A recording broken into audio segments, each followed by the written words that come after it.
there, book people. I'm back. Today is a 2-for-1 special. I've mentioned before, I've got a whole bunch of pre-recorded videos, and instead of editing those right now, I decided while the light is good, I'll just talk about some more current things. My Mac is too old to be compatible with my phone, so if I get an iBook, someone gives me an iTunes gift card and I use it on a book, I can only read that iBook on my phone. That is how I read this most recent book that I'm here to tell you about. If you can see, I realize this is an unconventional and frankly terrible way to get a book's cover into the picture. Hopefully you can see it. The book I just most recently finished, I finished it today at lunch. It is called Behind the Burly Queue, A History of Burlesque in America. Getting my hands on this book was quite a journey.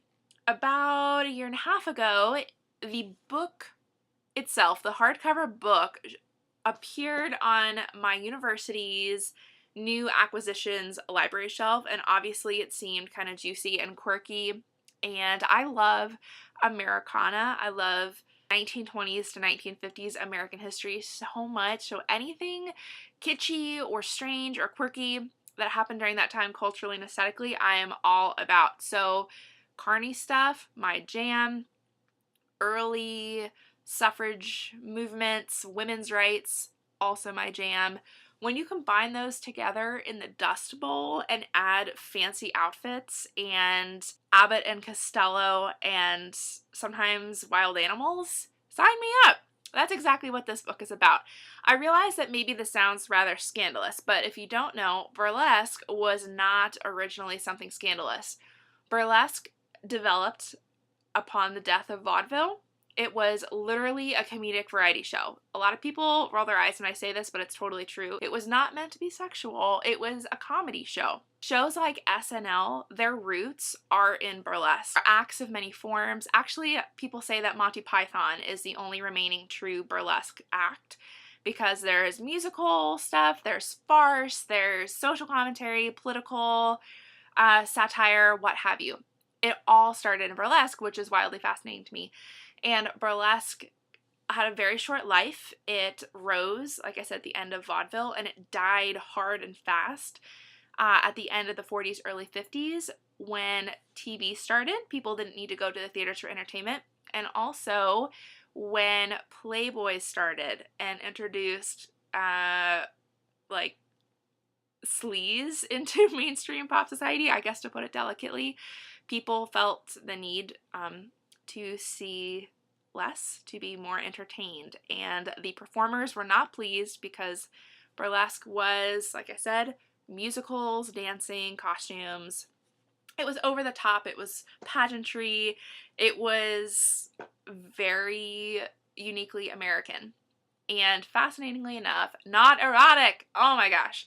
So this book is a wondrous act of research. Leslie Zemeckis, I believe is the author's name, spent 2 years traveling the country, scouring out the last surviving women of this original era of burlesque. Women who were performers, not porn stars, not strippers.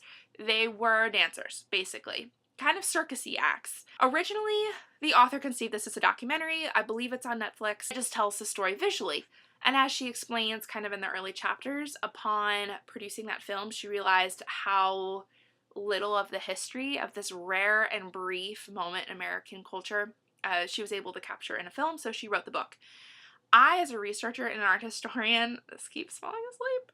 Real books don't fall asleep on you, but ebooks do. Dink. Okay, there we go. As a researcher and an art historian, and as someone whose research specialty lies in the first half of the 20th century in America, this was like my research dream come true. It is chock full of oral history and archival history, and I appreciate that she has found a dying niche of American history, and she's done this Herculean task of preserving it. The book itself, there's 46 chapters and then a couple appendices. So, I mean, ebook pages, it's 1,319 pages long, but in like real book form, it's only like 300 pages, I think. It is easy to read at times and difficult to read at times just because there's so much research. I think the author, is an amazing archivist and an amazing interviewer, researcher, preserver of history. In some parts, though, it was not written all that smoothly. It was just like bam, bam, facts. It was so many facts to digest. Other chapters, like in the later chapters, focused on individual women, such as Lily Sincere, Blaze Starr. Earlier chapters focused on the comics that were in burlesque, because it wasn't all women. Abbott and Costello got their start in burlesque. Alan Alda from MASH and his dad got their start in burlesque. So she had chapters that were very focused and very detailed and deep, easy to read. Some other ones by too quickly, and then there were some in-between chapters. There's a whole chapter on the mob. There's a really good chapter in the end about how do you make erotic an adverb?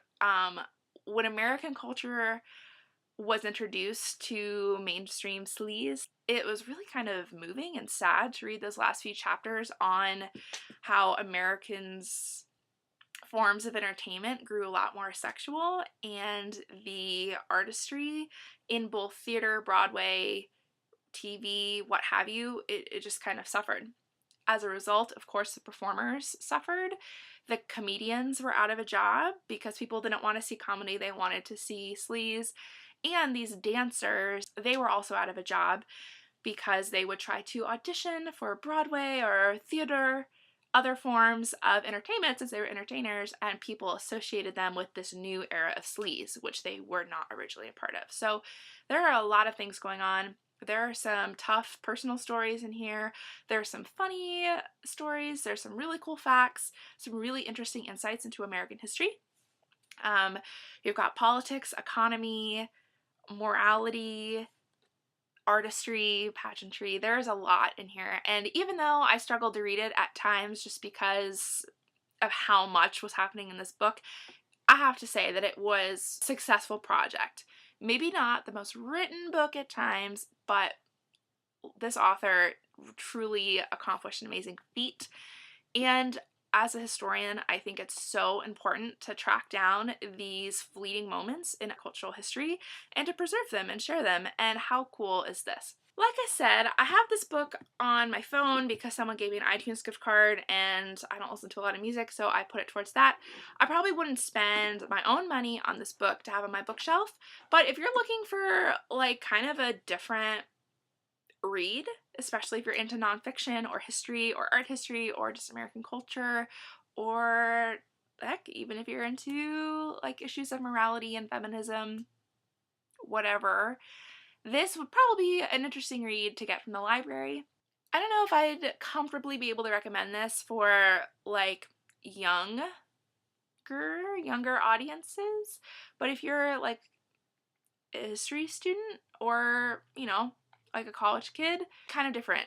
It would make an interesting book report at the very least. So that is not quite a weekend read, but I did finish it today, and I'm glad I did. It's been on my list forever, ever since it first showed up in my university's library, and I didn't have time to finish it, and then once I moved away from that college town, I could not find a copy anywhere.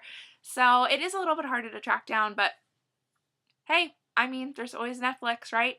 And if you're a little bit like meh on the whole idea of history of burlesque and vaudeville and the downfall of morality in American entertainment, Netflix is a little bit less of a time investment. That's that. More book reviews to follow. Kind of more mainstream things as well. Alright, keep reading and I will see you on the flippity flip.